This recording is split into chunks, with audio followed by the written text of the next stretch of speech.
शहीद आज़म सरदार भगत सिंह उन्हां दी कुर्बानी उन्हां दी विचारधारा किसी दी लफाजी दे उत्ते आधारित नहीं है, वो मुफाद नहीं है उन्हां दी। जदों पंजाब दे लोकी बुनियादी मुद्दों के उत्ते सत्ता के खिलाफ लड़न दी तैयारियां कर रहे सन जी, उदों फिर पंजाब का माहौल गंधला होया जी, उस माहौल ने पंजाब के कोई 26,000 तो ज़्यादा लोगों दी जानां लईआं। और सब तो वड्डी गल ये आ भी साडा सिखां दा सर्वोच्च स्थान दरबार साहब उत्ते हमला किया होया जी, जिहदा लोगों के मनां ते हाले ताईं बहुत दर्द है। बदकिस्मती ये रही भी किसान अंदोलन के दौरान भी जी, सत्ता वालों भी कुछ फिरकू लोगों वालों ये प्रचार होंदा रहा भी नहीं सिखां दा ते कम्युनिस्टां दा कोई मेल नहीं है, कदी सिखां दी ते मुसलमानां दी लड़ाई है, जी, सिखां ते हिंदुआं दी लड़ाई है। इस तरह का प्रचार उन्हां दिनां 'च भी किया गया। मंदिरां गुरुद्वारियां जाके मस्जिदां जाके लोगों के जज्बात भड़काए जाते हैं और लोग फिर असली मुद्दों को भुल के वो फिर अपने धर्म के मुद्दों दुआले केंद्रित हो जाते हैं। ਜਿਹੜਾ ਅੱਜ ਸਿਮਰਜੀਤ ਦਾ ਬਿਆਨ ਆ ਜਾਂ ਜਿਹੜੇ ਲੋਕੀ ਇਦਾਂ ਦੀਆਂ ਬੇਅਦਬੀ ਦੀਆਂ ਘਟਨਾਵਾਂ ਕਰਦੇ ਆ ਅਸਲ 'ਚ ਉਹਨਾਂ ਦਾ ਫਾਇਦਾ ਸਾਰੀਆਂ ਗੱਲਾਂ ਦਾ ਇਸ ਦੇਸ਼ ਦੇ ਰਾਜਸੀ ਜਿਹੜੇ ਧਿਰ ਆ ਰਾਜ ਤੇ ਬੈਠੀ ਆ ਉਹਨਾਂ ਨੂੰ ਹੋ ਰਿਹਾ ਫਾਇਦਾ। ਸਿਮਰਜੀਤ ਮਾਨ ਹੋ ਰਿਹਾ ਵਰਗੇ ਇਨਸਾਨ ਅਸਲ 'ਚ ਲੋਕਾਂ ਦਾ ਧਿਆਨ ਆਪਣੇ ਵੱਲ ਖਿੱਚ ਕੇ ਐਸੀ ਗੱਲ ਕਰਕੇ 6 ਮਹੀਨੇ ਲਈ ਉਹੀ ਚਰਚਾ ਚੱਲੀ ਜਾਊਗੀ ਫਿਰ ਲੋਕੀ ਅਸਲੀ ਮੁੱਦਿਆਂ ਤੋਂ ਭੜਕ ਜਾਣਗੇ। ਹੁਣ ਮੋਦੀ ਸਰਕਾਰ ਦੀਆਂ ਏਜੰਸੀਆਂ ਤੇ ਜਿਹੜੇ ਸੰਕੀਰਨ ਤੱਤ ਆ ਮਾਨ ਵਰਗੇ ਹੁਣ ਦੁਬਾਰਾ ਕਿਸਾਨ ਅੰਦੋਲਨ ਦੀ ਤਿਆਰੀ ਹੋ ਰਹੀ ਤੇ ਉਹਦੇ 'ਚ ਫਿਰ ਨਹੀਂ ਉਹਨੂੰ ਬਰਦਾਸ਼ਤ ਕਰਨਾ ਚਾਹੁੰਦੇ। ਉਹ ਇਹ ਕਹਿ ਰਹੇ ਸੀਗੇ ਕਿ ਜੇਕਰ ਕਾਮਰੇਡ ਲਾਣਾ ਸੰਤ ਜਰਨੈਲ ਸਿੰਘ ਭਿੰਡਰਾਂਵਾਲੇ ਨੂੰ ਸ਼ਹੀਦ ਨਹੀਂ ਮੰਨਦਾ ਤੇ ਅਸੀਂ ਭਗਤ ਸਿੰਘ ਨੂੰ ਸ਼ਹੀਦ ਕਿਉਂ ਮੰਨੀਏ? ਤੁਸੀਂ ਡਾਇਰ ਨੂੰ ਤੇ ਜਲਿਆਂਵਾਲੇ ਬਾਗ ਦੇ ਸ਼ਹੀਦਾਂ ਨੂੰ ਬਰਾਬਰ ਰੱਖੋਗੇ ਬਹਿ ਕੇ ਜੀ। ਔਰ ਬਦਕਿਸਮਤੀ ਇਹ ਆ ਵੀ ਇਸੇ ਡਾਇਰ ਨੂੰ ਸਿਰੋਪਾ ਦੇਣ ਵਾਲਾ ਇਹ ਸਿਮਰਜੀਤ ਮਾਨ ਸਾਹਿਬ ਦਾ ਨਾਨਾ ਜੀ ਹੈ। ਸੰਤ ਜਰਨੈਲ ਸਿੰਘ ਹੋਰੀ ਹੋਣਗੇ ਕਿਸੇ ਦੇ ਨੇਤਾ, ਮੈਂ ਨਹੀਂ ਕਹਿੰਦਾ, ਮੈਂ ਉਹਨਾਂ ਵੱਲ ਨਿੱਜੀ ਤੌਰ ਤੇ ਟਿੱਪਣੀ ਨਹੀਂ ਕਰਦਾ ਜੀ, ਪਰ ਜਿਹੜੀ ਉਹਨਾਂ ਦੀ ਬੋਲਬਾਣੀ ਨੇ ਪੰਜਾਬ ਦੇ ਵਿੱਚ ਇਤਿਹਾਸ ਸਿਰਜਿਆ ਕਿ ਉਹ ਸਿੱਖ ਇਤਿਹਾਸ ਦੇ ਸਿੱਖਿਆ ਦੇ ਅਨੁਕੂਲ ਸੀ। ਜੇ ਕਿਤੇ ਜਿੰਨਾ ਕੁਛ ਇਹ ਨੁਕਸਾਨ ਸਾਡਾ ਇਸ ਇੱਕ ਗਲਤ ਲੜਾਈ ਕਾਰਨ ਹੋਇਆ, ਜੇ ਕਿਤੇ ਇਹੀ ਸਾਡੀ ਊਰਜਾ ਸਮਾਜਿਕ ਬਦਲਾਅ ਲਈ ਲੱਗਦੀ ਮੈਂ ਸਮਝਦਾ ਸ਼ਾਇਦ ਦੇਸ਼ ਦੀ ਕਾਇਆ ਪਲਟ ਜਾਂਦੀ। ਇੱਕ ਨਿਹੱਥੇ ਲੋਕਾਂ ਨੂੰ ਮਾਰਨ ਦੀ ਫਲਸਫਾ ਦੇ ਰਿਹਾ, ਇੱਕ ਦੇਸ਼ ਦੀ ਆਜ਼ਾਦੀ ਵਾਸਤੇ ਜਾਨ ਵਾਰ ਰਿਹਾ, ਲੋਕਾਂ ਨੂੰ ਇੰਸਪਾਇਰ ਕਰ ਰਿਹਾ। ਔਰ ਉਹਨੇ ਸਾਂਡਰਸ ਨੂੰ ਮਾਰਨ ਵੇਲੇ ਵੀ ਭਗਤ ਸਿੰਘ ਨੇ ਕਿਹਾ ਕਿ ਮਾਰ ਕੇ ਮੇਰਾ ਮਨ ਦੁਖੀ ਹੋਇਆ। ਮਨ ਨੂੰ ਪਤਾ ਹੀ ਨਹੀਂ ਹੈ ਦੁਨੀਆ 'ਚ ਬੰਬ ਬੜੇ ਚੱਲਦੇ ਆ, ਬੰਬ ਬੜੇ ਸਿੱਟੇ ਜਾਂਦੇ ਆ, ਪਰ ਭਗਤ ਸਿੰਘ ਦੇ ਬੰਬ ਦੀ ਚਰਚਾ ਕਿਉਂ ਹੋ ਰਹੀ? ਇੱਕ ਮਹਾਨ ਸ਼ਹੀਦ ਨੂੰ ਤੁਸੀਂ ਇਦਾਂ ਦੀ ਤੁਲਨਾ ਦੇਵੋ ਕਿ ਜਿਹੜਾ ਕਿਸੇ ਹੋਰ ਬੰਦੇ ਨਾਲ, ਤਾਂ ਮੈਂ ਸਮਝਦਾ ਉੱਦਾਂ ਹੀ ਨਿਆਂ ਨਹੀਂ। ਲੋਕਾਂ ਨੂੰ ਗੁੰਮਰਾਹ ਕਰ ਦੇਣਗੇ, ਆਪ ਮੌਜ ਮੇਲਾ ਕਰਨਗੇ, ਲੋਕਾਂ ਦੇ ਬੱਚੇ ਗੁੰਮਰਾਹ ਹੋ ਕੇ ਮਾਰੇ ਜਾਣਗੇ। ਇਹਨਾਂ ਤਾਂ ਮੌਜ ਇਸ ਗੱਲ ਤੇ ਆ ਪਰ ਸੱਤਾ ਫਾਇਦੇ 'ਚ ਰਹੇਗੀ, ਸੱਤਾ ਆਨੰਦ ਮਾਣੇਗੀ ਵੀ ਭਾਰਤ ਦੇ ਲੋਕੀ ਨੇ ਪਾੜ ਦਿੱਤੇ। ਤੇ ਜਦੋਂ ਲੋਕਾਂ ਦੀਆਂ ਲਹਿਰਾਂ ਉੱਠਦੀਆਂ ਉਦੋਂ ਬੇਅਦਬੀ ਦੀਆਂ ਘਟਨਾਵਾਂ ਹੁੰਦੀਆਂ, ਉਦੋਂ ਇਦਾਂ ਦੇ ਲੋਕ ਭਗਤ ਸਿੰਘ ਨੂੰ ਅੱਤਵਾਦੀ ਕਹਿਣ ਲੱਗਦੇ ਆ, ਉਦੋਂ ਇਦਾਂ ਦੀਆਂ ਗੱਲਾਂ ਹੁੰਦੀਆਂ ਹਿੰਦੂ ਮੁਸਲਮਾਨਾਂ ਦੀਆਂ, ਹਿੰਦੂ ਸਿੱਖਾਂ ਦੀਆਂ, ਜਿਹਨਾਂ ਲੋਕਾਂ ਦੀ ਏਕਤਾ ਟੁੱਟ ਜਾਏ। ਕਿਸਾਨਾਂ ਵਾਅਦਾ ਕਰਕੇ ਆਇਆ ਸੀ ਕਿ ਮੈਂ ਆਉਂਦਾ ਹੀ ਦੂਏ ਦਿਨ ਹੀ ਨਸ਼ਾ ਦੇ ਵਿੱਚ ਵੱਡੀ ਕੰਮ ਕਰੂੰਗਾ, ਨਸ਼ਾ ਤਸਕਰੀ ਰੋਕਣ ਵਾਸਤੇ। ਉਹ ਰੁਕੀ ਨਹੀਂ, ਵੱਧ ਗਈ ਹੈ। ਮੈਂ ਆਉਂਦੇ ਆ ਕੇ ਲੋਕਾਂ ਦੀ ਜਾਨ ਮਾਲ ਦੀ ਰਾਖੀ ਕਰਾਂਗਾ। ਲੋਕੀ ਤਰਾਹ ਕਰ ਰਹੇ, ਦੂਏ ਦਿਨ ਹੀ ਮੈਂ ਸਾਈਨ ਕਰ ਦੂੰਗਾ ਜਿਹਨੂੰ ਪੱਕੀਆਂ ਨੌਕਰੀਆਂ ਦੇ ਦੂੰਗਾ। ਫਿਰ ਲੜਨ ਦੀ ਲੋੜ ਨਹੀਂ ਪੈਗੀ। ਹੁਣ ਨੌਕਰੀਆਂ ਤਾਂ ਨਹੀਂ ਮਿਲਦੀਆਂ, ਡਾਂਗਾਂ ਜ਼ਰੂਰ। ਜੇ ਸਾਡੇ ਰਾਜ ਸਭਾ ਦੀ ਚੋਣ ਹੋਈ ਤਾਂ ਦਿੱਲੀ ਵਾਲਿਆਂ ਦੀ ਮਰਜ਼ੀ ਚੱਲੀ, ਕੁਝ ਬੀਜੇਪੀ ਦੇ ਬੰਦੇ ਵੀ ਚਲੇ ਗਏ। ਪੰਜਾਬੀਅਤ ਨੂੰ ਲੰਬਰਦਾਰੀ ਪੰਜਾਬ ਦੀ ਕਰਨ ਵਾਲਾ ਕੋਈ ਬੰਦਾ ਹੀ ਨਹੀਂ ਗਿਆ। ਚੋਣਾਂ ਦੇ ਦੌਰਾਨ ਲੋਕਾਂ ਨੇ ਕਹਿਤਾ ਸੀ ਮਾਨ ਅਸੀਂ ਤੇਰੇ ਨਾਲ ਸਵਾਗਤ ਨਹੀਂ ਕਰਨ ਆਉਣਾ। ਜਦੋਂ ਲੋਕਾਂ ਨੇ ਦੇਖਿਆ ਵੀ ਕੇਜਰੀਵਾਲ ਤਾਂ ਹੱਥ ਲਾ ਕੇ ਵਿਚਕਾਰ ਉੱਚੇ ਥਾ ਖੜਾ ਤੇ ਮਾਨ ਲਟਕ ਰਿਹਾ ਅਖਬਾਰੀ ਨਾਲ।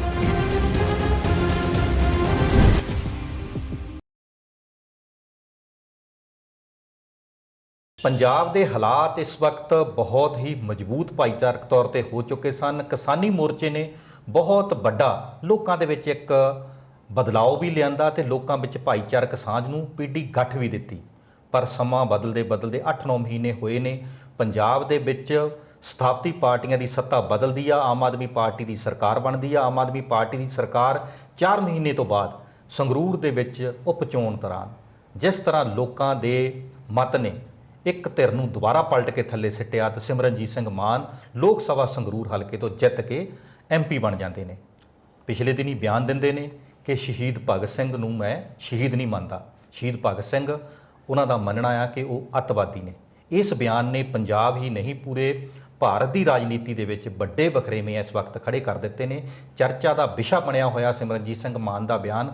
ਦੇਖਦੇ ਹਾਂ ਆਉਣ ਵਾਲੇ ਦਿਨਾਂ ਦੇ ਵਿੱਚ ਇਹ ਅੱਜ ਇੱਕ ਬਿਆਨ ਤੋਂ ਲੱਗੀ ਹੋਈ ਸਾਡੀ ਸਮਾਜਿਕ ਚੰਗਿਆੜੀ ਦੀ ਅੱਗ ਕਿਤੇ ਹੋਰ ਤਰ੍ਹਾਂ ਦਾ ਰੂਪ ਤੇ ਨਹੀਂ ਲੈ ਲਊਗੀ।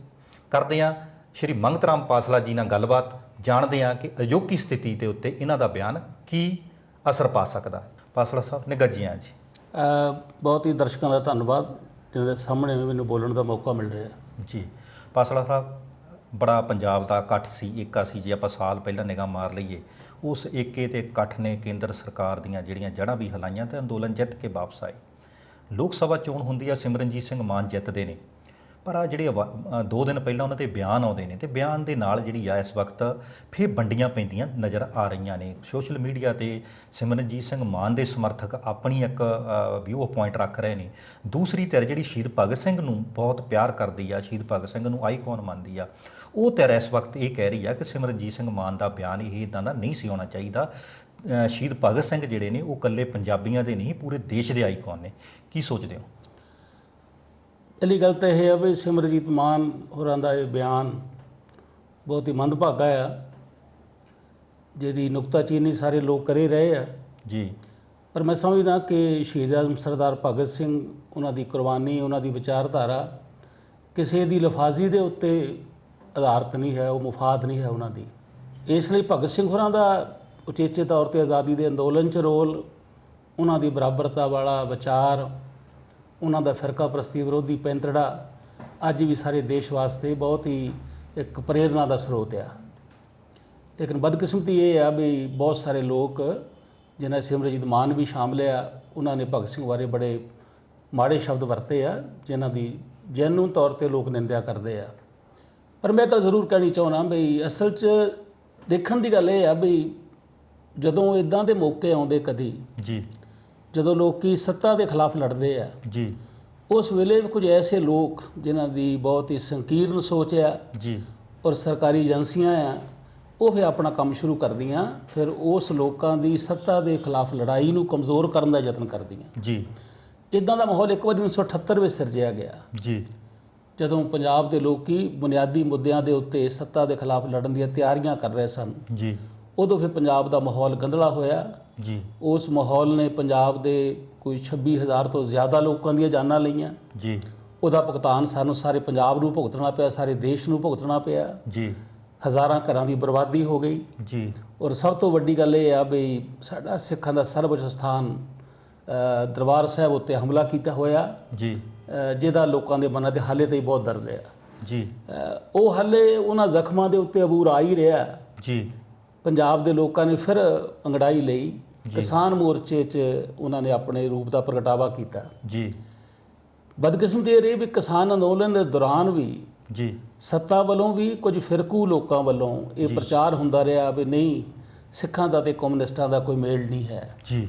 ਕਦੀ ਸਿੱਖਾਂ ਦੀ ਤੇ ਮੁਸਲਮਾਨਾਂ ਦੀ ਲੜਾਈ ਹੈ, ਜੀ, ਸਿੱਖਾਂ ਤੇ ਹਿੰਦੂਆਂ ਦੀ ਲੜਾਈ ਹੈ। ਇਸ ਤਰ੍ਹਾਂ ਦਾ ਪ੍ਰਚਾਰ ਉਹਨਾਂ ਦਿਨਾਂ 'ਚ ਵੀ ਕੀਤਾ ਗਿਆ। ਜੀ। ਔਰ ਤੁਸੀਂ ਠੀਕ ਕਿਹਾ ਵੀ ਸਾਡੀ ਸੂਝਵਾਨ ਆਗੂਆਂ ਨੇ ਔਰ ਵੱਡੀ ਗਿਣਤੀ ਲੋਕਾਂ ਦੀ ਹਿੱਸੇਦਾਰੀ ਨੇ ਜੀ, ਉਹਨਾਂ ਦੀ ਇਸ ਚਾਲ ਨੂੰ ਫੇਲ ਕਰ ਦਿੱਤਾ। ਜੀ। ਕਦੀ ਨਕਸਲੀ ਕਹਿੰਦੇ ਸੀ, ਕਦੀ ਮਾਓਵਾਦੀ ਕਹਿੰਦੇ ਸੀ, ਕਦੀ ਖਾਲਿਸਤਾਨੀ ਕਹਿੰਦੇ ਸੀ। ਬਹੁਤ ਉਹਨਾਂ ਨੇ ਤਰੀਕੇ ਵਰਤੇ। ਜੀ। ਹੁਣ ਦੁਬਾਰਾ ਜਦੋਂ ਫੇਰ ਮੁੜ ਕੇ ਭਾਰਤ ਦੇ ਲੋਕ ਮੋਦੀ ਦੇ ਖਿਲਾਫ, ਉਹਦੀ ਫਿਰਕੂਫਾਸ਼ੀ ਨੀਤੀ ਦੇ ਖਿਲਾਫ ਜੀ, ਔਰ ਉਹਦੀਆਂ ਆਰਥਿਕ ਨੀਤੀਆਂ ਦੇ ਵਿਰੋਧ ਵਿੱਚ ਇੱਕ ਵੱਡੀ ਅੰਦੋਲਨ ਦੀ ਤਿਆਰੀ ਕਰ ਰਹੇ ਆ, ਜੀ, ਉਹਨਾਂ ਦਿਨਾਂ 'ਚ ਫੇਰ ਕੁਝ ਮਾੜੀਆਂ ਘਟਨਾਵਾਂ ਵਾਪਰਨ ਲੱਗ ਪਈਆਂ। ਤੁਸੀਂ ਪਿਛਲੇ ਦਿਨੀ ਦੇਖਿਆ ਹੋਣਾ ਬਈ ਬਹੁਤ ਸਾਰੀਆਂ ਬੇਅਦਬੀ ਦੀਆਂ ਘਟਨਾਵਾਂ ਇੱਕ ਵੇਲੇ ਹੀ ਹੁੰਦੀਆਂ। ਜੀ। ਮੰਦਰਾਂ, ਗੁਰਦੁਆਰਿਆਂ ਜਾ ਕੇ, ਮਸਜਿਦਾਂ ਜਾ ਕੇ ਲੋਕਾਂ ਦੇ ਜਜ਼ਬਾਤ ਭੜਕਾਏ ਜਾਂਦੇ ਆ ਔਰ ਲੋਕੀ ਫਿਰ ਅਸਲੀ ਮੁੱਦਿਆਂ ਨੂੰ ਭੁੱਲ ਕੇ ਉਹ ਫਿਰ ਆਪਣੇ ਧਰਮ ਦੇ ਮੁੱਦਿਆਂ ਦੁਆਲੇ ਕੇਂਦਰਿਤ ਹੋ ਜਾਂਦੇ ਆ। ਜੀ।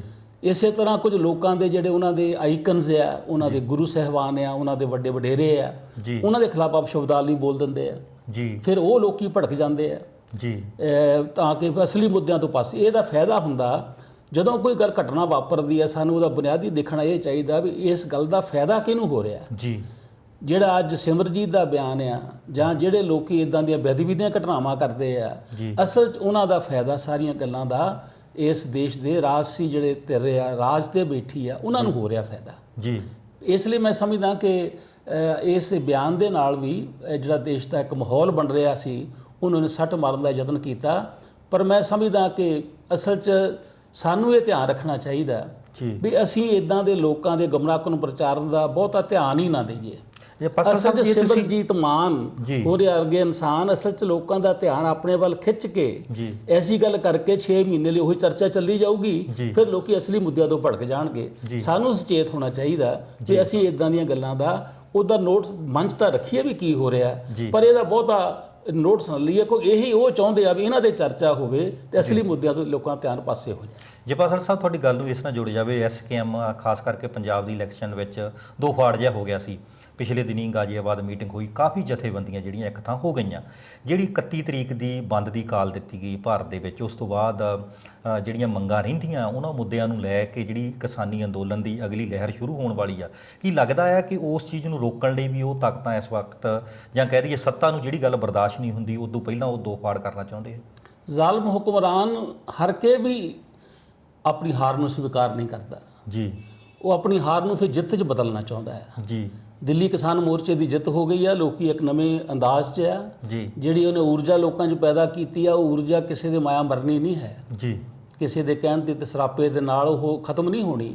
ਉਹ ਊਰਜਾ ਲੰਮੇ ਸਮੇਂ ਤੱਕ ਕੰਮ ਆਏਗੀ ਜੀ। ਲੇਕਿਨ ਹੁਣ ਦੁਬਾਰਾ ਫਿਰ ਉਸੇ ਊਰਜਾ ਨੂੰ ਲੈ ਕੇ ਕਿਸਾਨ ਫੇਰ ਇਕੱਠੇ ਹੋ ਰਹੇ ਆ ਜੀ। ਪਹਿਲਾਂ ਉਦੋਂ ਨਹੀਂ ਕਾਮਯਾਬ ਹੋਏ, ਹੁਣ ਮੋਦੀ ਸਰਕਾਰ ਦੀਆਂ ਏਜੰਸੀਆਂ ਤੇ ਜਿਹੜੇ ਸੰਕੀਰਨ ਤੱਤ ਆ ਮਾਨ ਵਰਗੇ, ਹੁਣ ਦੁਬਾਰਾ ਕਿਸਾਨ ਅੰਦੋਲਨ ਦੀ ਤਿਆਰੀ ਹੋ ਰਹੀ ਤੇ ਉਹਦੇ 'ਚ ਫੇਰ ਨਹੀਂ ਉਹਨੂੰ ਬਰਦਾਸ਼ਤ ਕਰਨਾ ਚਾਹੁੰਦੇ ਜੀ। ਅਸਲ 'ਚ ਉਹਨਾਂ ਦਾ ਮੁੱਖ ਮਕਸਦ ਇਹ ਹੈ ਵੀ ਜੇ ਉਦੋਂ ਕਾਮਯਾਬ ਨਹੀਂ ਹੋਏ, ਚੰਗਾ ਗਾਹਾਂ ਵਾਸਤੇ ਕਾਮਯਾਬ ਹੋ ਜਾਵਾਂਗੇ। ਉਹ ਆਪਣੀਆਂ ਕੋਸ਼ਿਸ਼ਾਂ ਨਹੀਂ ਛੱਡਦੇ। ਮੈਂ ਸਮਝਦਾ ਕਿ ਇਦਾਂ ਦੀਆਂ ਘਟਨਾਵਾਂ ਦੇ ਪਿੱਛੇ, ਇਦਾਂ ਦੀ ਬੋਲਬਾਣੀ ਪਿੱਛੇ ਇੱਕ ਤਾਂ ਇਹਨਾਂ ਲੋਕਾਂ ਦਾ ਹੱਥ ਹੈ ਜਿਹੜੇ ਫਿਰਕਾ ਪ੍ਰਸਤੀ ਦੀ ਸੋਚ ਕਰਦੇ ਆ। ਨੰਬਰ 2 ਤੇ ਮੇਜਰ ਤੌਰ ਤੇ ਇਹ ਸਰਕਾਰੀ ਏਜੰਸੀਆਂ ਦੀ ਸੇਵਾ ਆ, ਸਰਕਾਰ ਦੀ ਸੇਵਾ ਆ, ਜਿਹੜੇ ਲੋਕਾਂ ਦੀ ਏਕਤਾ ਨੂੰ ਇਹਨਾਂ ਆਧਾਰ ਤੇ ਤੋੜਨਾ ਚਾਹੁੰਦੇ ਆ। ਜੀ। ਇੱਕ ਬੁਲਾਰੇ ਨੇ ਪ੍ਰੋਫੈਸਰ ਮਹਿੰਦਰਪਾਲ ਸਿੰਘ, ਸ਼੍ਰੋਮਣੀ ਅਕਾਲੀ ਦਲ ਅੰਮ੍ਰਿਤਸਰ ਦੇ, ਸਵੇਰੇ ਇੱਕ TV ਨਿੱਜੀ ਚੈਨਲ ਤੇ ਉਹ ਗੱਲਬਾਤ ਕਰ ਰਹੇ ਸੀ। ਉਹ ਇਹ ਕਹਿ ਰਹੇ ਸੀਗੇ ਕਿ ਜੇਕਰ ਕਾਮਰੇਡ ਲਾਣਾ ਸੰਤ ਜਰਨੈਲ ਸਿੰਘ ਭਿੰਡਰਾਂ ਵਾਲੇ ਨੂੰ ਸ਼ਹੀਦ ਨਹੀਂ ਮੰਨਦਾ ਤੇ ਅਸੀਂ ਭਗਤ ਸਿੰਘ ਨੂੰ ਸ਼ਹੀਦ ਕਿਉਂ ਮੰਨੀਏ? ਕੀ ਲੱਗਦਾ ਕਿ ਇਹਨਾਂ ਗੱਲਾਂ ਦੇ ਵਿੱਚ ਕੋਈ ਵਜਨ ਹੈ ਜਾਂ ਇਹ ਗੱਲਾਂ ਹੋਣੀਆਂ ਬਣਦੀਆਂ ਨੇ? ਕਿਉਂਕਿ ਸ਼ਹੀਦ ਭਗਤ ਸਿੰਘ 1931 ਦੇ ਇਸ ਦੇਸ਼ ਲਈ ਆਪਣੀ ਜਾਨ ਵਾਰ ਗਏ ਨੇ, ਤੇ ਜਿਹੜਾ 84 ਵਾਲੀ ਘਟਨਾ ਜਿਹੜੀ ਹੁੰਦੀ ਹੈ ਉਹਦੇ ਵਿੱਚ ਜਾ ਕੇ ਜਰਨੈਲ ਸਿੰਘ ਭਿੰਡਰਾਂ ਵਾਲੇ ਦਾ ਜਿਹੜਾ ਉਹ ਹਮਲਾ ਹੁੰਦਾ ਹੈ। ਕੀ ਲੱਗਦਾ ਕਿ ਇਹਨਾਂ ਬਿਆਨਾਂ ਨੂੰ ਜੋੜ ਕੇ ਕਿ ਪਿੱਛੇ ਹੋਰ ਕੋਈ ਰਾਜਨੀਤੀ ਚੱਲ ਰਹੀ ਹੈ? ਇਹ ਰਾਜਨੀਤੀ ਨਹੀਂ ਇਕੱਲੀ ਚੱਲ ਰਹੀ, ਅਸੀਂ ਲੋਕਾਂ ਨੂੰ ਬਹੁਤ ਹੀ ਭੁਲੇਖੇ 'ਚ ਪਾਉਣਾ ਚਾਹੁੰਦੇ ਆ। ਜੀ। ਤੁਸੀਂ ਡਾਇਰ ਨੂੰ ਤੇ ਜਲਿਆਂਵਾਲੇ ਬਾਗ ਦੇ ਸ਼ਹੀਦਾਂ ਨੂੰ ਬਰਾਬਰ ਰੱਖੋਗੇ ਬਹਿ ਕੇ? ਜੀ। ਵੀ ਜਲਿਆਂਵਾਲੇ ਬਾਗ ਦੇ ਸ਼ਹੀਦ ਵੀ ਬਹੁਤ ਮਹਾਨ ਆ, ਜਿਹੜੇ ਗੋਲੀਆਂ ਖਾ ਕੇ ਦੇਸ਼ ਦੀ ਆਜ਼ਾਦੀ ਲਈ ਸ਼ਹੀਦ ਹੋ ਗਏ ਆ, ਤੇ ਉਹ ਡਾਇਰ ਵੀ ਬਹੁਤ ਮਹਾਨ ਆ ਜਿਹਨੇ ਗੋਲੀਆਂ ਚਲਾ ਕੇ ਇਹਨਾਂ ਨੂੰ ਮਾਰਿਆ। ਜੀ। ਔਰ ਬਦਕਿਸਮਤੀ ਇਹ ਆ ਵੀ ਇਸੇ ਡਾਇਰ ਨੂੰ ਸਿਰੋਪਾ ਦੇਣ ਵਾਲਾ ਇਹ ਸਿਮਰਜੀਤ ਮਾਨ ਸਾਹਿਬ ਦਾ ਨਾਨਾ ਜੀ ਆ। ਮੈਂ ਉਹਦੀ ਗੱਲ 'ਚ ਨਹੀਂ ਜਾਂਦਾ, ਮੈਂ ਉਸੇ ਵਿਸਤਾਰ 'ਚ ਨਹੀਂ ਜਾਊਂਗਾ, ਪਰ ਮੈਂ ਇਹ ਕਹਿਣਾ ਚਾਹੁੰਦਾ ਬਈ ਜੇ ਕੋਈ ਇਹ ਕਵੇ ਵੀ ਸੂਬਾ ਸਰਹੰਦ ਜਿਹੜਾ ਜਿਹਨੇ ਨੀਹਾਂ ਵਿੱਚ ਉਹਨੇ ਸਾਹਿਬਜ਼ਾਦੇ, ਉਹ ਸਾਹਿਬਜ਼ਾਦੇ ਵੀ ਸਾਡੇ ਲਈ ਸ਼ਹੀਦ ਆ, ਤੇ ਜਿਹਨੇ ਇਹ ਕਰਮ ਕੀਤਾ ਹੈ, ਜ਼ੁਲਮ ਕੀਤਾ ਆ, ਉਹ ਵੀ ਸਾਡੀ ਪ੍ਰੇਰਨਾ ਦਾ ਸਰੋਤ ਆ। ਇਹ ਬਹੁਤ ਵੱਡਾ ਅਨਿਆਏ ਆ। ਇਸ ਲਈ ਜੇ ਕੋਈ ਇਹ ਸੋਚਦਾ ਗੱਲ ਵੀ ਸੰਤ ਜਰਨੈਲ ਸਿੰਘ ਹੋਰੀ ਹੋਣਗੇ ਕਿਸੇ ਦੇ ਨੇਤਾ, ਮੈਂ ਨਹੀਂ ਕਹਿੰਦਾ, ਮੈਂ ਉਹਨਾਂ ਬਾਰੇ ਨਿੱਜੀ ਤੌਰ ਤੇ ਟਿੱਪਣੀ ਨਹੀਂ ਕਰਦਾ, ਪਰ ਜਿਹੜੀ ਉਹਨਾਂ ਦੀ ਬੋਲਬਾਣੀ ਨੇ ਪੰਜਾਬ ਦੇ ਵਿੱਚ ਇਤਿਹਾਸ ਸਿਰਜਿਆ, ਕੀ ਉਹ ਸਿੱਖ ਇਤਿਹਾਸ ਦੇ ਸਿੱਖਿਆ ਦੇ ਅਨੁਕੂਲ ਸੀ? ਕੀ ਸਾਡੇ ਗੁਰੂ ਸਾਹਿਬਾਨ ਦੀ ਸਿੱਖਿਆ ਇਹ ਸੀ? ਜੇ ਕਿਤੇ ਜਿੰਨਾ ਕੁਛ ਇਹ ਨੁਕਸਾਨ ਸਾਡਾ ਇਸ ਇੱਕ ਗਲਤ ਲੜਾਈ ਕਾਰਨ ਹੋਇਆ, ਜੇ ਕਿਤੇ ਇਹੀ ਸਾਡੀ ਊਰਜਾ ਸਮਾਜਿਕ ਬਦਲਾਅ ਲਈ ਲੱਗਦੀ, ਮੈਂ ਸਮਝਦਾ ਸ਼ਾਇਦ ਦੇਸ਼ ਦੀ ਕਾਇਆ ਪਲਟ ਜਾਂਦੀ। ਜਿੰਨਾ ਨੁਕਸਾਨ ਸਾਡਾ ਕੀਤਾ ਗਿਆ, ਬੇਕਸੂਰ ਨੌਜਵਾਨ ਸ਼ਹੀਦ ਹੋਏ, ਮਾਰੇ ਗਏ, ਲੋਕ ਬੇਕਸੂਰ ਮਾਰੇ ਗਏ, ਜੇ ਉਹਨਾਂ ਖਰਾਬੀ ਨਾ ਜਿਹੜੀ ਚੰਗੇ ਪਾਸੇ ਕਿਤੇ ਲੋਕਾਂ ਦੀ ਸ਼ਹਾਦਤਾਂ ਲੱਗ ਜਾਂਦੀਆਂ, ਸ਼ਾਇਦ ਦੇਸ਼ ਦੀ ਕਾਇਆ ਕਲਪ ਜਾਂਦੀ। ਮੇਰਾ ਕਹਿਣ ਤੋਂ ਪੱਖ ਆ ਬਈ ਇਸ ਗੱਲ ਨੂੰ ਉਕੇਟ ਕਰਨਾ ਵੀ ਨਹੀਂ ਉਹ ਤਾਂ ਜੀ ਸੰਤ ਜਰਨੈਲ ਸਿੰਘ ਭਿੰਡਰਾਂ ਵਾਲੇ ਨੂੰ ਮੰਨਦੇ ਨਹੀਂ ਹੈ, ਉਹ ਮੰਨਣ ਕਹਿਣ, ਪਰ ਸੰਤ ਜਰਨੈਲ ਸਿੰਘ ਹੋਰਾਂ ਦਾ ਉਸ ਵਿਚਾਰਧਾਰਾ ਦਾ ਰੋਲ ਸਾਰਿਆਂ ਦੇ ਸਾਹਮਣੇ ਆ। ਉਹ ਰੋਲ ਕੋਈ ਲੁਕਿਆ ਨਹੀਂ ਹੈ, ਕੋਈ ਹਾਲੇ 2000 ਸਾਲ ਨਹੀਂ ਬੀਤ ਗਿਆ, ਕੱਲ੍ਹ ਦੀਆਂ ਗੱਲਾਂ ਆ ਵੀ ਪੰਜਾਬ ਦਾ ਮਾਹੌਲ ਵਿੱਚ ਕਿਹਦਾ ਕੀ ਰੋਲ ਸੀ।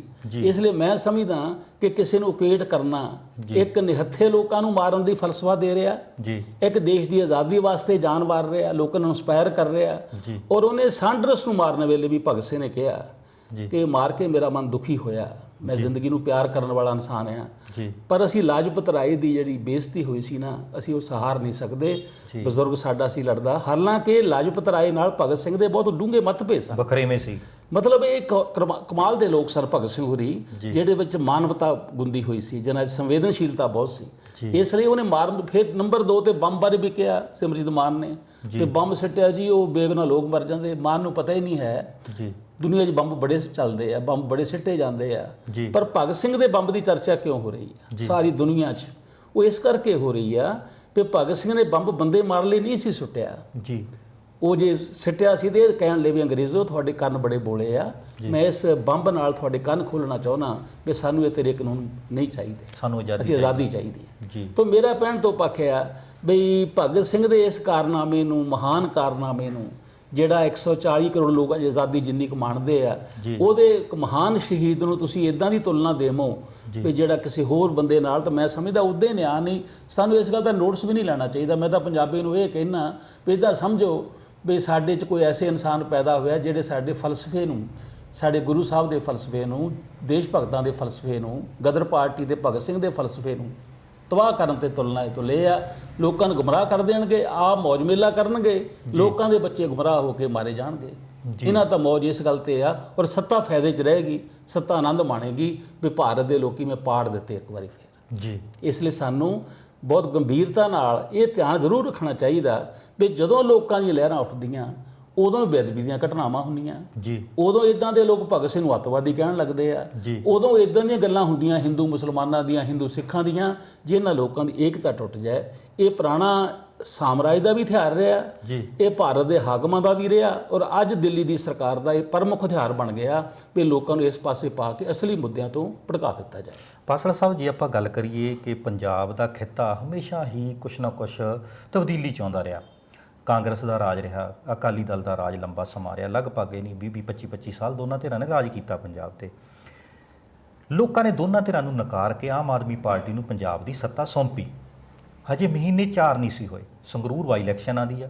ਸੰਗਰੂਰ ਬਾਈ ਇਲੈਕਸ਼ਨ ਦੇ ਵਿੱਚ ਲੋਕਾਂ ਦਾ ਕਿਹੜਾ ਉਹ ਰੋਸ ਸੀਗਾ ਜਾਂ ਕਿਹੜਾ ਉਹ ਮੂਡ ਸੀਗਾ ਕਿ ਉਸੇ ਵੇਲੇ 4 ਮਹੀਨੇ ਦੀ ਸਰਕਾਰ ਤੋਂ ਪਾਸਾ ਵੱਟਦਿਆਂ ਸਿਮਰਨਜੀਤ ਸਿੰਘ ਮਾਨ ਜਿਹੜੇ ਉਸ ਸੰਗਰੂਰ ਲੋਕ ਸਭਾ ਸੀਟ ਤੋਂ ਜਿੱਤ ਕੇ ਅੱਗੇ ਆ ਜਾਂਦੇ ਨੇ।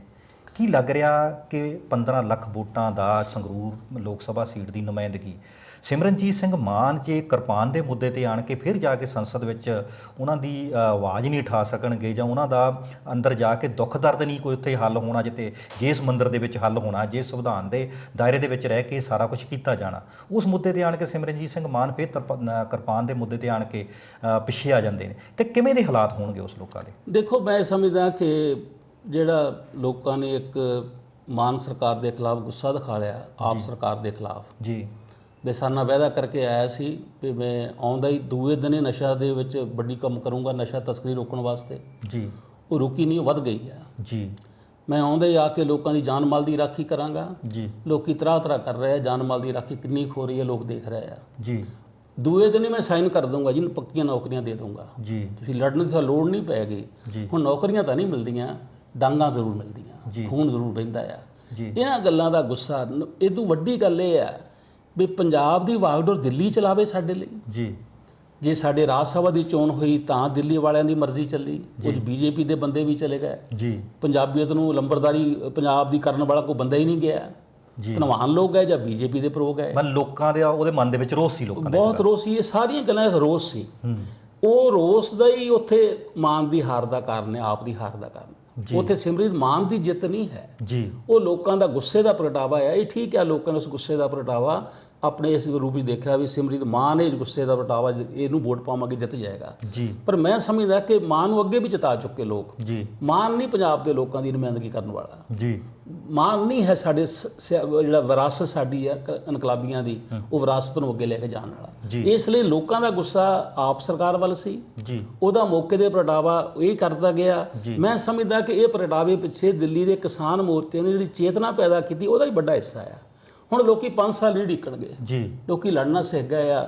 ਚੋਣਾਂ ਦੇ ਦੌਰਾਨ ਲੋਕਾਂ ਨੇ ਆਪ ਦੇ ਦਫ਼ਤਰ ਬੰਦ ਕਰਾਤੇ ਸੀ। ਜੀ ਚੋਣਾਂ ਦੇ ਦੌਰਾਨ ਲੋਕਾਂ ਨੇ ਕਹਿਤਾ ਸੀ ਮਾਨ ਅਸੀਂ ਤੇਰੇ ਨਾਲ ਸਵਾਗਤ ਨਹੀਂ ਕਰਨ ਆਉਣਾ। ਜੀ ਜਦੋਂ ਲੋਕਾਂ ਨੇ ਦੇਖਿਆ ਵੀ ਕੇਜਰੀਵਾਲ ਤਾਂ ਹੱਥ ਲਾ ਕੇ ਵਿਚਕਾਰ ਉੱਚੇ ਥਾ ਖੜਾ ਤੇ ਮਾਨ ਲਟਕ ਰਿਹਾ ਅਖਬਾਰੀ ਨਾਲ, ਜੀ ਪੰਜਾਬ ਦੇ ਲੋਕੀ ਇਦਾਂ ਦੀ ਗੱਲ ਨਹੀਂ ਬਰਦਾਸ਼ਤ ਕਰਦੇ। ਜੀ ਇਸ ਲਈ ਮੈਂ ਸਮਝਦਾ ਕਿ ਫਿਰ ਇੱਕ ਸੰਗਰੂਰ ਦੀ ਚੋਣ ਨੇ ਦੋ ਗੱਲਾਂ ਸਿੱਧ ਕਰਤੀਆਂ। ਜੀ ਇੱਕ ਤਾਂ ਲੋਕਾਂ 'ਚ ਹਾਲੇ ਜਿਹੜੀ ਊਰਜਾ ਪੈਦਾ ਹੋਈ ਸੀ ਲੜਾਈ ਦੀ, ਬੇਇਨਸਾਫੀ ਖਿਲਾਫ ਫੈਸਲਾ ਲੈਣ ਦੀ, ਜੀ ਉਹ ਅੱਗੇ ਨੂੰ ਤੇਜ਼ ਹੋਈ ਆ। ਜੀ ਲੋਕ ਲੰਮਾ ਸਮਾਂ ਉਡੀਕ ਨਹੀਂ ਕਰਨਗੇ। ਇਸ ਦੂਜੀ ਗੱਲ, ਇਸ ਨੇ ਇੱਕ ਫਿਰ ਉਹ ਵੈਕਿਊਮ ਖੜਾ ਕਰਤਾ ਪੰਜਾਬ 'ਚ, ਜੀ ਜਿਹੜੇ ਵੈਕਿਊਮ ਨੂੰ ਸੰਘਰਸ਼ੀਲ ਤਰ੍ਹਾਂ ਭਰ ਸਕਦੀਆਂ। ਜੀ ਜੇ ਆਉਣ ਵਾਲੇ ਦਿਨਾਂ ਜਿਹੜਾ ਪਿੱਛੇ ਕਮਜ਼ੋਰੀ ਰਹਿ ਗਈ ਹੈ ਜੀ। ਕਿਸਾਨ ਮੋਰਚੇ ਤੋਂ ਬਾਅਦ, ਉਹ ਊਰਜਾ ਸਾਨੂੰ ਜਿਹੜਾ ਲੋਕਾਂ ਦਾ ਵਿਸ਼ਵਾਸ ਸੀ, ਲੋਕਾਂ ਦੀ ਚੇਤਨਾ ਸੀ, ਉਹਦਾ ਪਟਾਵਾ ਚੋਣਾਂ 'ਚ ਨਹੀਂ ਹੋਇਆ ਉਸ ਪੱਧਰ ਤੇ। ਜੀ। ਜਿਹੜਾ ਉਹਨਾਂ ਨੇ ਬਦਲ ਚੁਣ ਲਿਆ ਉਹ ਬਦਲ ਹੈ ਨਹੀਂ ਅਸਲ 'ਚ। ਉਹ ਬਦਲ ਤਾਂ ਐਵੇਂ ਲੋਕਾਂ ਨੂੰ ਧੋਖਾ ਦੇਣ ਲਈ ਇੱਕ ਬਦਲ ਪੇਸ਼ ਹੋ ਗਿਆ, ਨਹੀਂ ਬਦਲ ਉਹ। ਜੀ ਹੁਣ ਮੈਂ ਮੌਕਾ ਫੇਰ ਇੱਕ ਲੋਕਾਂ ਦਾ ਬਣ ਗਿਆ। ਜੀ ਮੈਂ ਚੋਣ ਦੇ ਨਜ਼ਰੀਏ ਤੋਂ ਨਹੀਂ ਕਹਿ ਰਿਹਾ, ਜੀ ਲੋਕਾਂ ਦੀ ਸੋਚ ਵਿੱਚ ਇੱਕ ਬਦਲ ਆ ਸਕਦਾ ਜੀ। ਵੀ ਜੇ ਦੇਸ਼ ਦਾ ਭਲਾ ਹੋਣ ਤੇ ਸਾਨੂੰ ਬੁਨਿਆਦੀ ਨੀਤੀਆਂ ਖਿਲਾਫ ਲੜਨਾ ਪੈਣਾ। ਇਹ ਸੋਚ ਕੇ ਵੀ ਆਹ ਪਾਰਟੀ ਦਾ ਬੰਦਾ ਆਹ ਮਾੜਾ ਤੇ ਆਹ ਚੰਗਾ ਹੈ, ਬੰਦਿਆਂ ਨਾਲ ਕੋਈ ਮਸਲਾ ਨਹੀਂ ਹੈ। ਜੀ। ਇੱਥੇ ਮਸਲਾ ਇਹ ਹੈ ਵੀ ਕੀ ਮੌਜੂਦਾ ਦੇਸ਼ ਦੀਆਂ ਨਵਜ਼ਦਾਰਵਾਦੀ ਨੀਤੀਆਂ ਨੂੰ ਚੈਲੰਜ ਦੇਣ ਵਾਲੀ ਧਿਰ ਬਣੂਗੀ ਜੀ। ਜਿਹੜੇ ਅਸਲੀ ਲੋਕਾਂ ਦੇ ਮੁੱਦੇ ਹੱਲ ਕਰੇ, ਕਿ ਜਾਂ ਜਿਹੜੇ ਲੋਕੀ ਝੂਠੇ ਲਾਰੇ ਲਾ ਕੇ ਝੂਠੇ ਵਾਅਦੇ ਕਰਕੇ ਜਾਂਦੇ ਆ ਤੇ ਸਾਡਾ ਹੋਵੇ ਇਹਨੂੰ ਛੇਤੀ ਛੇਤੀ ਜਿਤਾ ਕੇ ਭੇਜਦੀ ਸਾਡੇ ਮਸਲੇ ਹੱਲ ਹੋ ਜਾਣੇ ਆ। ਇਸ ਗੱਲ ਦਾ ਲੋਕਾਂ ਨੇ ਹੁਣ ਨਤਾਰਾ ਕਰਨਾ। ਇੱਕ ਨਵੀਂ ਹਾਲਾਤ ਪੈਦਾ ਹੋ ਗਏ ਆ ਜਿਹਦਾ ਇਸਤੇਮਾਲ ਅਗਾਂਹ ਵਧੂ ਧਿਰਾਂ ਚੰਗੇ ਢੰਗ ਨਾਲ ਕਰ ਸਕਦੀਆਂ ਤੇ ਲੋਕਾਂ ਦੀ ਜ਼ਿੰਦਗੀ ਨੂੰ ਚੰਗੇ ਪਾਸੇ ਲਿਜਾਣ 'ਚ ਮਦਦ ਕਰ ਸਕਦੀਆਂ। ਪਾਸਲਾ ਸਾਹਿਬ ਸਾਨੂੰ ਸਮਾਂ ਦਿੱਤਾ, ਬਹੁਤ ਮਿਹਰਬਾਨੀ ਤੁਹਾਡੀ। ਧੰਨਵਾਦ ਜੀ। ਸ਼੍ਰੀ ਮੰਗਤ ਰਾਮ ਪਾਸਲਾ ਜੀ ਦਾ ਮੰਨਣਾ ਹੈ ਕਿ ਸਿਮਰਨਜੀਤ ਸਿੰਘ ਮਾਨ ਦਾ ਸ਼ਹੀਦ ਭਗਤ ਸਿੰਘ ਜੀ ਦੀ ਸ਼ਖਸੀਅਤ ਉੱਤੇ ਬਿਆਨ ਆਉਣਾ ਕਿਤੇ ਨਾ ਕਿਤੇ ਪੰਜਾਬ ਦੀ ਏਕਤਾ ਤੇ ਅਖੰਡਤਾ ਨੂੰ ਢਾਹ ਲਾਉਣ ਵਾਲਾ ਹੈ। ਉਹਨਾਂ ਨੂੰ ਇਹ ਬਿਆਨ ਦੇਣ ਤੋਂ ਗਰੇਜ਼ ਕਰਨਾ ਚਾਹੀਦਾ ਸੀ, ਜਿੱਥੇ ਕਿਸਾਨੀ ਧਿਰਾਂ ਪੂਰੇ ਵਰਗ ਨੂੰ ਨਾਲ ਲੈ ਕੇ ਦੂਜੇ ਦੌਰ ਦੀ ਲੜਾਈ ਕੇਂਦਰ ਦੇ ਨਾਲ ਸ਼ੁਰੂ ਕਰਨ ਦੀਆਂ ਤਰਕੀਬਾਂ ਬਣਾ ਰਹੀ ਆ। ਇਸ ਬਿਆਨਾਂ ਨੇ ਜੋ ਅੰਦੋਲਨ ਦੇ ਵਿੱਚ ਹੋਇਆ ਸੀ ਕਿ ਇੱਕ ਪਾਸੇ ਖਾਲਿਸਤਾਨੀ ਪ੍ਰਚਾਰ, ਇੱਕ ਪਾਸੇ ਨਕਸਲਵਾਦੀ ਪ੍ਰਚਾਰ, ਉਹ ਸਾਰੀਆਂ ਚੀਜ਼ਾਂ ਨੂੰ ਲੈ ਕੇ ਜਿਹੜਾ ਮਾਹੌਲ ਉਸ ਵੇਲੇ ਪੈਦਾ ਹੋਇਆ ਸੀ, ਭਾਵੇਂ ਕਿ ਉਹ ਤਾਕਤਾਂ ਉਸ ਵੇਲੇ ਸਫਲ ਨਹੀਂ ਹੋਈਆਂ, ਪਰ ਅੱਜ ਉਸੇ ਦੌਰ ਦਾ ਜਿਹੜਾ ਬਖਰੇਵਾਂ ਭਾਈਚਾਰੇ ਵਿੱਚ ਪੈਦਾ ਕਰਨਾ ਉਹਨਾਂ ਤਾਕਤਾਂ ਨੇ ਸ਼ੁਰੂ ਕਰ ਦਿੱਤਾ। ਪੰਜਾਬ ਦੇ ਇਸ ਖਿੱਤੇ ਨੂੰ ਇਸ ਗੱਲਾਂ ਤੋਂ ਬਚਣਾ ਚਾਹੀਦਾ। ਦੇਖਦੇ ਹਾਂ ਆਉਣ ਵਾਲੇ ਦਿਨਾਂ ਦੇ ਵਿੱਚ ਪੰਜਾਬ ਦਾ ਗੰਢਿਆ ਹੋਇਆ ਭਾਈਚਾਰਾ ਦੁਬਾਰਾ ਕਿਸੇ ਹੋਰ ਪਾਸੇ ਤੇ ਨਹੀਂ ਚਲਾ ਜਾਂਦਾ। ਇਹ ਆਉਣ ਵਾਲਾ ਸਮਾਂ ਦੱਸੇਗਾ।